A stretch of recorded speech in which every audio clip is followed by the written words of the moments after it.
2025 ခုနှစ်ဇွန်လ22ရက်တနင်္ဂနွေနေ့ဂယုနာမျော်လင့်ချက်တို့ဖြင့်ရှင်သန်ပါ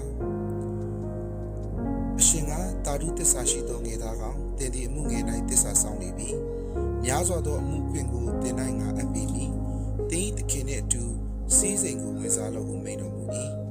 ရှင်မသက်ခရစ်ဝင်ခန်းကြီး25ငယ်23ဝတ်ပြုခြင်းမစမီဘုရားရှိခိုးကြောင်းခုံနှန်းရှိမှစိတ်ငြိမ်စွာထိုင်ရတာကိုနှစ်သက်ပါသည်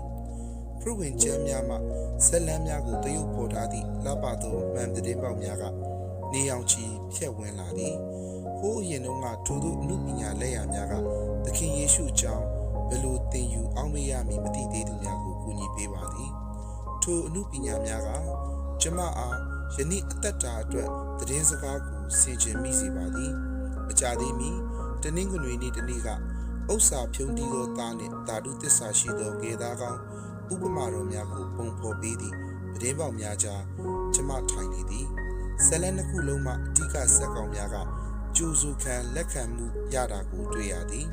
တူကတော့သူ၏အတိတ်ကအမှားတွေအတွက်ခွင့်လွှတ်မှုကိုရပြီးအခြားတူကသူ၏မှန်ကန်သောရွေးချယ်မှုအတွက်အတိအမှတ်ပြုခံခဲ့ရသည်သခင်ယေရှုကိုအစေခံဖို့မိတို့အသက်ရှင်ရုန်းကန်ရမည်အကြောင်းတွေးကြည့်သည်ကျမတို့သည်ဘုရားသခင်ဂရုဏာတော်အတွက်ကျေးဇူးတင်၍နေ့ရက်တိုင်းကိုအသက်တပံစတင်ရမည်ဖြစ်ကာဘု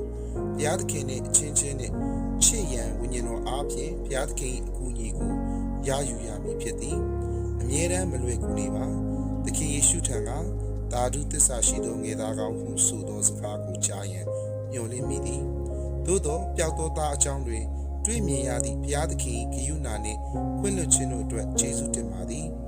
အသက်တာတွင်ဂရုဏာနှင့်ခွင့်လွှတ်မှုတို့ကိုအခြားသူများထံဆက်ရောက်ရှိစေခြင်းဖြင့်ဘုရားသခင်၌အစေခံပါမည်စင်ကြယ်ရန်ဘုရားသခင်ကိုအစေခံဖို့ကြိုးစားလျက်ဘုရားသခင်ဂရုဏာအတွက်ကျေးဇူးတင်ပါမည်အာယုံပြုဆုတောင်းရန်ဘုရားရှင်ဂရုဏာအတွက်ကျေးဇူးတင်ပါဆုတောင်းချက်အိုဖာကိုတော်ပေးသလိုဂရုဏာနှင့်ခွင့်လွှတ်မှုကိုအခြားသူအားဆက်လက်ပေးနိုင်ရန်ပါစားပါအာမင်